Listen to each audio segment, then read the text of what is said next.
there's something so vulnerable Yeah. about being punched in the face or smashed on the ground.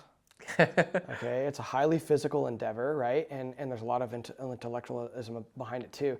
But like a great way to humble yourself is getting on the mat if you've never done it before, right? Absolutely. And so the thing is like when we teach at a young age to deal with life, so whether it's the fear of it or the ego behind it that comes up in these physical interactions, it's very primal, right? So the physical interactions, what we're able to do, and some of our audience may not really be fully aware of like the engineering behind the intellectual approach behind our curriculum. But essentially, what we're doing with kids is it's called progressive stress inoculation. Yep. Over time, they're getting desensitized and they're learning to build confidence, courage, humility every time they get punched at, whether it's a pad or a person. Absolutely. Right? And they're getting used to that aspect, which is going to permeate to other areas of their life. So for example, I use this example all the time, especially with the teenagers and the adults, is like, life's gonna punch you right in the face. Sometimes you need to punch back. Right. Sometimes you need to block. Sometimes you need to dodge. Sometimes you shouldn't have been there in the first place. You know, sometimes you shouldn't have been in the fight, right? And so it's like learning all of those things. There's such an analogy for like a sparring or a grappling match to dealing with obstacles and challenges, you know, in everyday life, right? But I think that this progressive stress inoculation, the idea behind it is that over time, you know, you start off with a little kid, you know, doing a noodle to their face. Yeah. You know, and that can even bring tears Yep. for the kids that are scared. Or the kids that have the ego, they're like, oh, I can defeat the biggest coach here. And you're like, oh, no.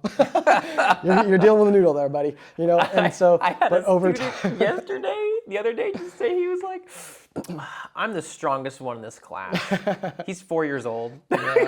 He doesn't even go up to my knee.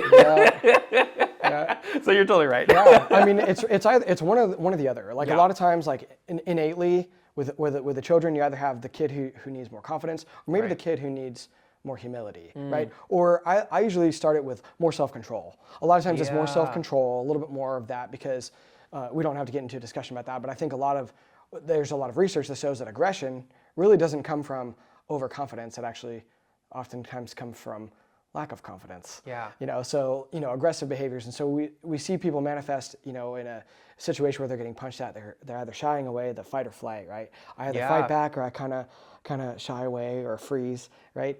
And that's an innate response for a lot of kids. So if we simplified it, it's like martial arts is going to help the shy kid get the confidence. It's going to help the kid who doesn't have self-control, who gets angry really easily, who gets excited really easily, to be able to calm down and kind of like learn how to regulate in that moment. Everyone, thanks for tuning in. If you found this interesting, then go ahead and click one of the other videos that you might see floating around my head up here. And don't forget to subscribe to our channel. Thanks for tuning in.